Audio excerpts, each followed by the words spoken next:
Every Sunday night, I spend probably a good hour or two going through and updating the rest of season rankings over there on the site. Now, of course, these are going to be our instant reactions to what we had in week 8, the usage we should expect for these running backs going into the future, and how you should be valuing them rest of season. Now, tier 1, there are going to be 3 names. I am looking at Saquon Barkley, Kyren Williams, and Derrick Henry. Now, obviously, this past week, Saquon, not super inspiring in that Jalen Hurts did steal all the rushing touchdowns, right? I mean, Jalen Hurts just went freaking nuclear. And that's always a concern that you have with these quarterbacks that can run the ball, is that they will steal rushing touchdowns from the goal line backs. Now, with that being said, Barkley was my running back 1 before this week. He's still my running back 1 after this week. You're looking at a running back that we have seen crazy high ceilings from. 33 points back in week 1, 33 points back in week 3. You have a combination skill set, both of what you can get with the big plays as a rusher, as well as his usage as a receiver. So I'm very comfortable with Barkley, RB1. If you wanted to go ahead and take Kyren ahead of him, I think you can. Looking at Kyren Williams, I mean, this is a running back that is probably the biggest bell cow in the league, which is funny to use the word biggest because a little bit of a smaller running back in comparison to the other tier 1 guys. But going through and looking at his snaps this season, you have 91%, 79%, 90%, 79%, 86%, 89%, 89%. This is a running back that is a lock effectively every single week to see 20 plus opportunities. This is also going to be a much better offense going into the future now that you have both Cooper Kupp and Puka Nacua both fully healthy. So I think you could make a strong argument for Kyren at 1. Derrick Henry here at 3. Derrick Henry has been the best running back in fantasy football so far this season. He is the number 1 running back in total points scored. I mean, you're looking at a running back that every single week has had double-digit points. You're looking at a running back that has given you 4 games with 25 or more points. So crazy high ceiling, crazy high floor. I think from a points per game perspective, you could actually possibly expect that Henry outscores Kyren and Barkley rest of the way, even in a full PPR format. But with that being said, specifically for our rest of season rankings, I do want to take into account that you're going to get an extra game both from Saquon Barkley as well as Kyren Williams, where I think we can use that as a tiebreaker here, because keep in mind, you are going to have to deal with the Derrick Henry bye week in week 14. Now let's move over to our next tier of backs. It's going to be a little bit of a larger tier. And the reason we make these as tier lists is so you can go through and you can rearrange them in whatever order of your personal preference. For right now, I'm actually going to be putting Alvin Kamara at 4. Alvin Kamara is the second running back in the NFL this season in total points scored in a full PPR league. Obviously, a lot of this has to do with his usage as a receiver, where, I mean, if you go through and just look at the last 5 weeks, 9 targets, 8 targets, 8 targets, 7 targets, 11 targets. If Alvin Kamara just played the wide receiver position, this is somebody that you could start in fantasy, even if you took away the rushing. Now, obviously, the touchdowns haven't exactly been there for Kamara over the past few weeks, but that was expectation, right? Now, you're going to have Derek Carr coming back in, and this should go from being one of the worst offenses in the league to probably a slightly below average offense, but much better than it is right now. So I think you can give Kamara a massive bump. Obviously, these rankings are going to be for a full PPR league. Now, our next running back will be Joe Mixon. I think you have to just go through and say F it. With Mixon, we've seen 4 games played, and you've had 1 game with fewer than 23 fantasy points. You've seen 26 points, then in week 2, he gets injured. Let's even throw week 2 out the window. So the games that he's played, week 1, 26 points, 27 points in week 6, 26 points in week 7, 23 points in week 8. The man's been phenomenal. I mean, he has both the receiving usage where, I mean, he is out there and he's probably sitting with an average of 5 targets per game. I mean, maybe a little under 4.5 targets per game so far this season. We've seen 3 games out of his 5 played with 25 or more carries.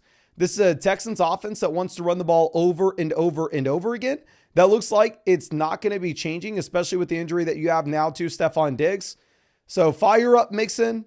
I think you have to put him ahead of Breece Hall, whereas you go over and look at Breece. I thought that all of a sudden this coaching staff, once Robert Saleh was fired, was just going to be forcing the ball down Breece's throat. But It doesn't look like that's the case. This past week, you get Braylon Allen back involved. You go from 87% of the snaps against Buffalo, 82% of the snaps against Pittsburgh, now down to Braylon Allen taking the rushing touchdown at the goal line, Braylon Allen having double-digit carries.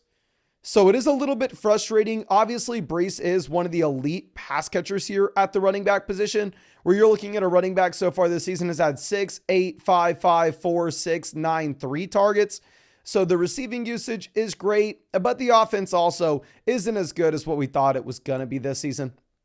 Now, an offense that was projected out to be the second highest scoring offense in the NFL by Las Vegas sportsbooks coming into the season, which is why I drafted a ridiculous amount of Lions in underdog drafts this year, and our underdog teams are freaking printing. You have absolutely no idea. Life's been glorious.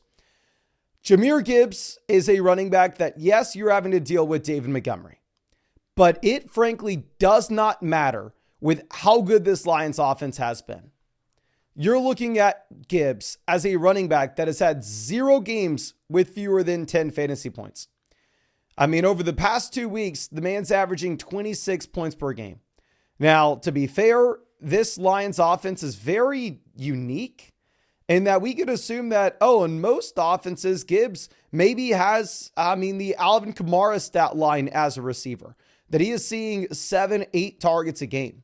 The issue is the passing volume just simply hasn't been there for this Detroit Lions team in terms of the raw pass attempts for Jared Goff. Mainly because, they're winning games by 30 points. So Gibbs, absolutely love to see it. Not getting as much receiving usage as you'd possibly hope, but it doesn't matter because you're getting the rushing touchdowns. Kenneth Walker will be our next play. With Walker, the receiving usage is great for a full PPR format as well. The issue is we've seen time and time again that this Seattle Seahawks offense will completely abandon the run as soon as they fall behind. Plus, you haven't gone through the bye week yet for Kenneth Walker. Plus, he's not seeing the 80+% of snaps like some of these other workhorses are. You do have Zach Charbonnet sprinkled in throughout, but you have a receiving role, and at the same time, obviously, you have the big play upside for Walker. Now, our next back will be Bijan Robinson. I know we've come a long way from everybody making fun of me for ranking Bijan Robinson as RB3 coming into this season. I'm sorry. I'm sorry that we ranked him as a must-start running back every single week this year. Ha, ha, ha. It's so funny. Make fun of the Longhorn. Bijan Robinson hasn't had a game with fewer than 10 fantasy points. Bijan Robinson has printed 20 points every single week over the past 3. Obviously, it's some very tough matchups early in the season, which is exactly what we talked about, why Bijan was a clear buy low candidate. Pittsburgh week 1, KC week 3. But since then, with the schedules lightened up, it's been a lot better. You're looking at a running back averaging 4 or 5 targets a game. And I know Bijan started off slow with the bad schedule. He's RB6 on the season in total fantasy points. Now, of course, with Bijan, it is a situation in which you are going to have to see the bye week in week 12, which sucks. Jonathan Taylor, you have the bye week in week 14 as well. So you're going to have one less game played with Taylor. He's been incredible. He is up there with Kyren Williams in terms of just the true bell cow role where he is going to see every single touch in his own backfield. Now, the difference between Taylor and Kyren is Kyron's in a great offense. Kyren doesn't have to worry about his quarterback vulturing rushing touchdowns. And also, Anthony Richardson completed 10 passes this week. Anthony Richardson just simply is not checking the ball down. So for a full PPR format, I think we're a little bit lower on Taylor, where this is a running back that in a full PPR league, while yes, he got hurt, he's only played 5 games. Still, at the same time, you've only seen 11 targets. Now, as we go over to our next tier, I do want to remind you, if you have not done so already, we got you hooked up with a free Malik Neighbors pick over there on Underdog Fantasy. Regardless of if you use code FLOCK 3 years ago, 2 years ago, last year, yesterday, today, or tomorrow, you should get the free Malik Neighbors pick, more than less than half a total yard for the game tonight. If you're new to Underdog Fantasy with code FLOCK, you're going to get an additional Russell Wilson free pick, more than less than half a total yard for the game tonight as well, plus a 50% deposit bonus, plus a free team review in the live stream that we're doing every single night. So make sure you take advantage of that with the link in the description and comment section. Now, going over to Devon Achane, we see the last week with Tua, the man go out there and drop 29 points. The first week with Tua back, he drops 26 points. He's played 3 games with Tua so far this season, 23, 29, 26 points. That's why he was a clear buy low candidate a few weeks back. Now with HN, I would love to rank him inside the same tier with Gibbs, Kamara, etc., etc. My only hesitation with this is Raheem Mostert did have multiple rushing touchdowns this week. So I'm a little bit concerned if Mostert has the goal line role that maybe it caps the upside that we have from a touchdowns perspective with HN. But still, nonetheless, you get the 8 targets, which you can be excited about. Now, Christian McCaffrey will be our next RB. I understand that with McCaffrey, it is almost impossible to get a real sense of what's going to go down. Week 1, we went from Kyle Shanahan telling us everything is going to be okay to now we are going into week 9 and the man has not played a snap of football. Now, we had the reports from Ian Rappaport this past week saying that McCaffrey is going to be back in after the bye. This is a situation as well in Jordan Mason's getting injured. So I think that they have the incentive to bring McCaffrey back in. This is still a team with Super Bowl aspirations. Obviously, McCaffrey dropped like 100 points more than the RB2 last season. Would I expect McCaffrey to be leaps and bounds better than any other running back in fantasy when he comes back? Probably not. They'll probably ease him in just a bit. I'm definitely starting him his first week back with absolutely no hesitation.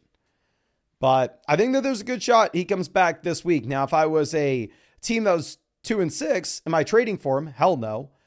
David Montgomery will be our next RB. Looking at Montgomery, the man just simply is not getting 50% of the snaps in any week. I think the only week you've had 50% of the snaps in Detroit was back in week 3 against the Arizona Cardinals. But it frankly doesn't matter. You have 2 games over 20 fantasy points this year. You only have a single game with under 10. And that was a game against the Vikings where the man got hurt. So I have no hesitation here with Montgomery.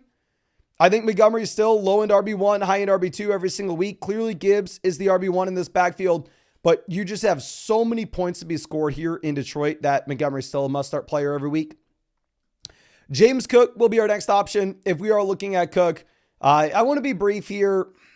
Up and down, but you have the red zone role, you have the receiving role in one of the league's best offenses.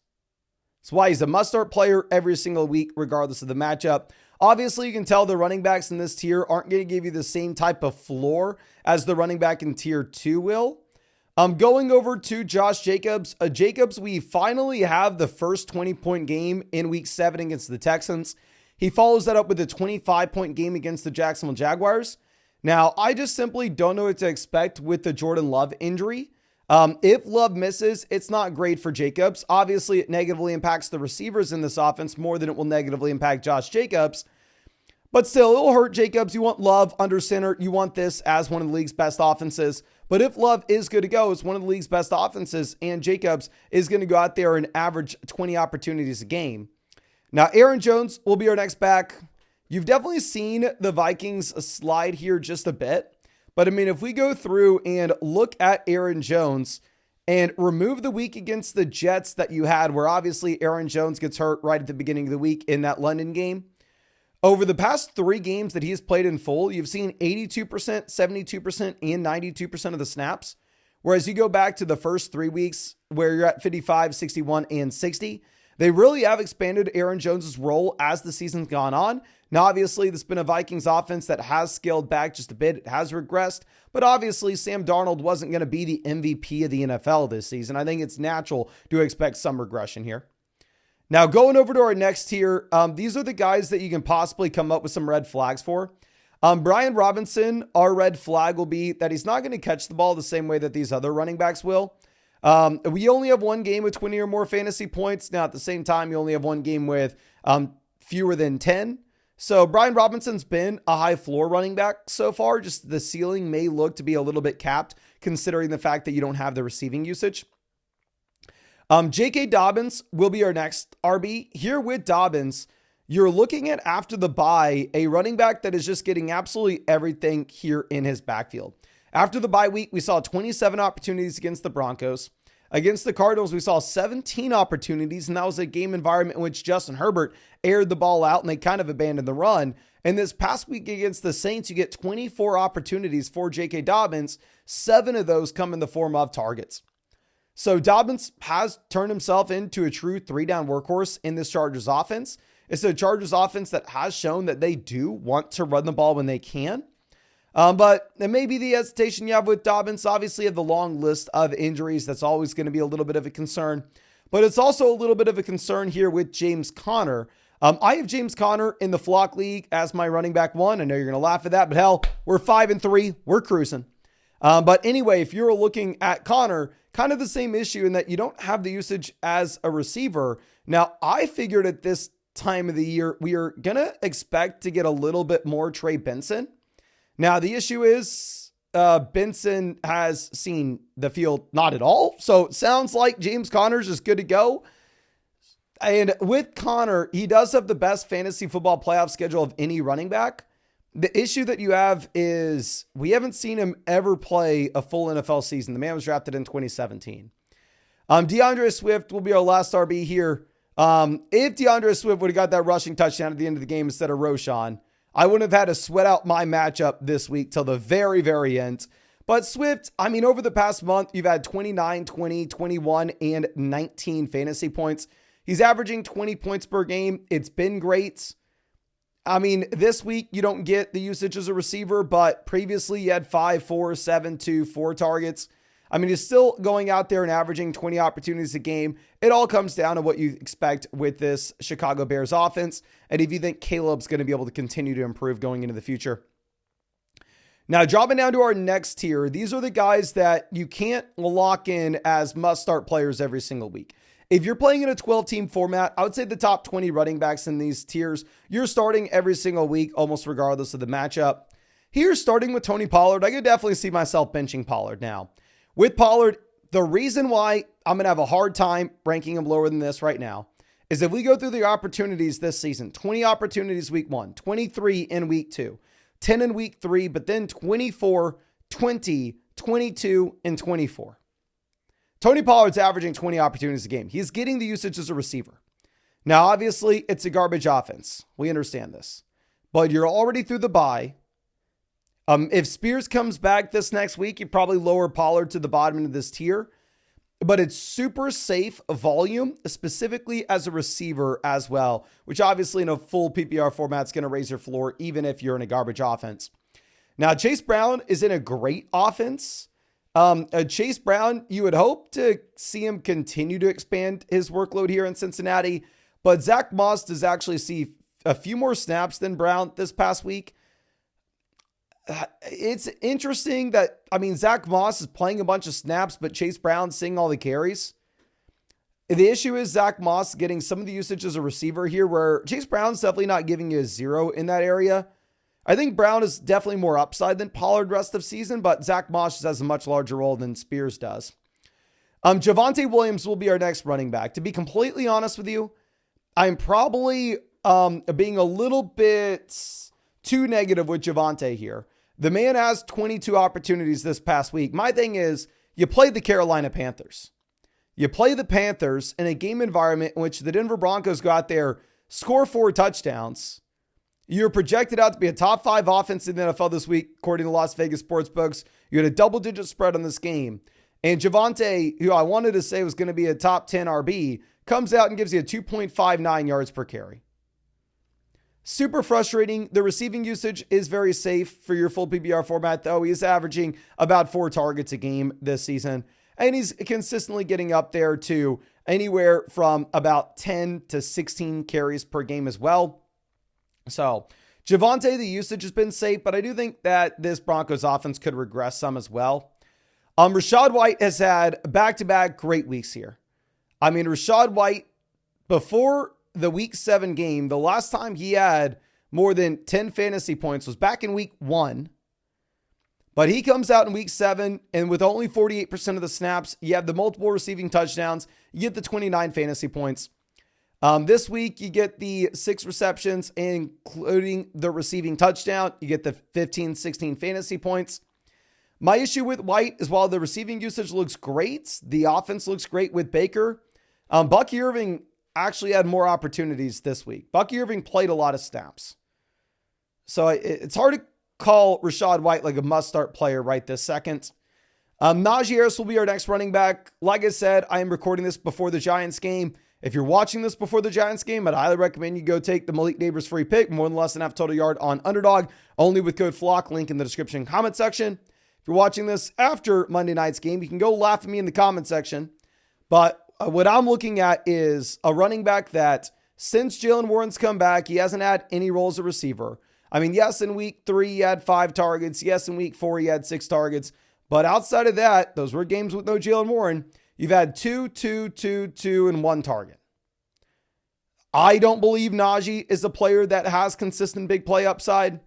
I think you possibly see some regression from this Pittsburgh Steelers offense. So I think Najee's a running back that's not in a great offense. That's kind of touchdown or bust. Nick Chubb will be leading off our next tier. Our next tier, I don't know how we classify these guys. These are question marks. Chubb looks to be the starter here in Cleveland.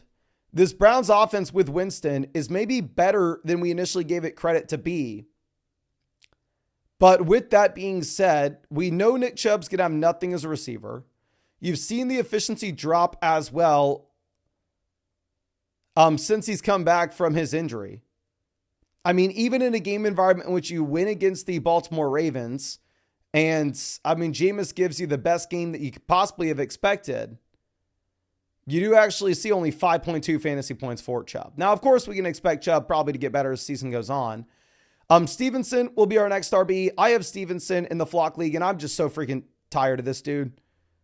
I bench him against Miami, 19 points. I start him against Jacksonville, 4 points. I bench him against the Jets, 23 points. How could I don't... He plays a season high amount of snaps this past week. You get the 20 carries. This is the first time we've seen that since back in week 2. You get the 3 targets.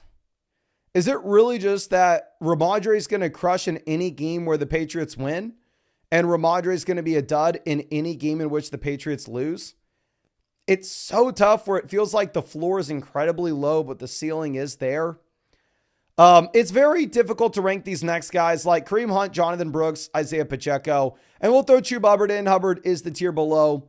But when we're looking at running backs like Kareem Hunt, Chuba Hubbard, we can say, okay, well, if you're a team that's 2-6, you need to win points. You need points right now. If you don't win this week, you're done skis. So you're really optimizing to get some short-term points in with a guy like Kareem Hunt.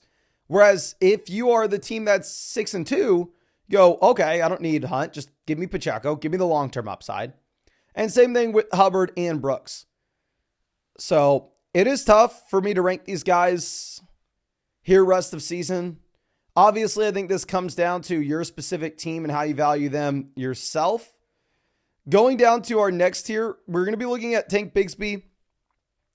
With Bigsby, in my mind, I think he's shown enough to be the Jacksonville Jaguars starting running back rest of season.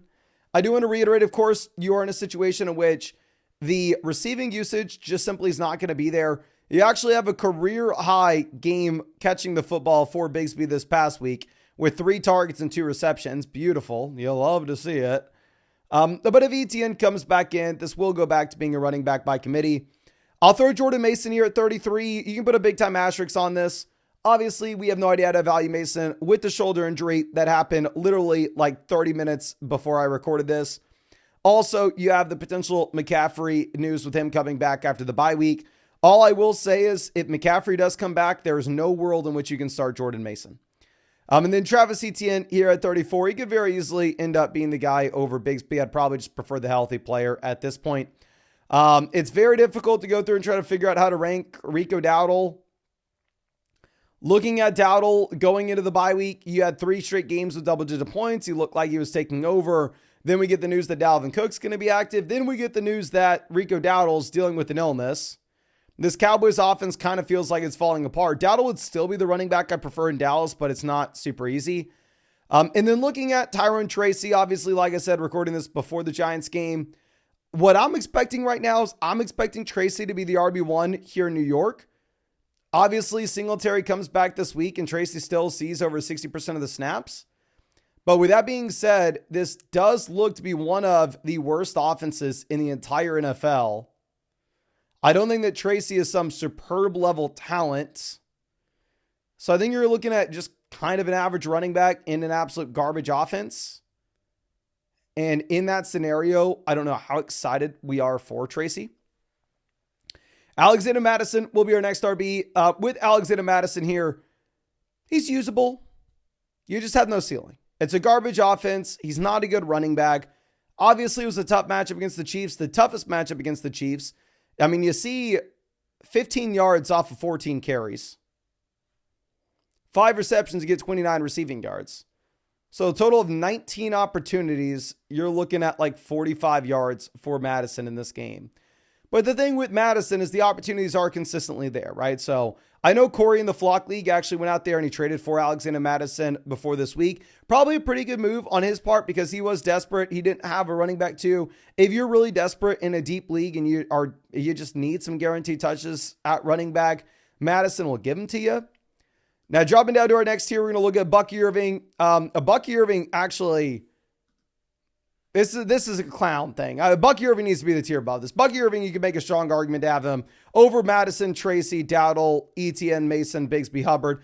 I'm recording this late Sunday night, so this is kind of our initial reaction. But, I mean, honestly, as we sit here and think about this, where you have over 15 points, 3 straight weeks for Bucky, you have 16 opportunities this past week, including 7 targets. I think Bucky should be much higher in these rankings because I think Bucky has more standalone value than what you have with Moss and Charbonnet, where Moss and Charbonnet are pretty much desperation plays at running back, where you're just a little bit more excited about the handcuff appeal, where if you were to have that injury to the guy in front of them, then all of a sudden they turn into must-start options.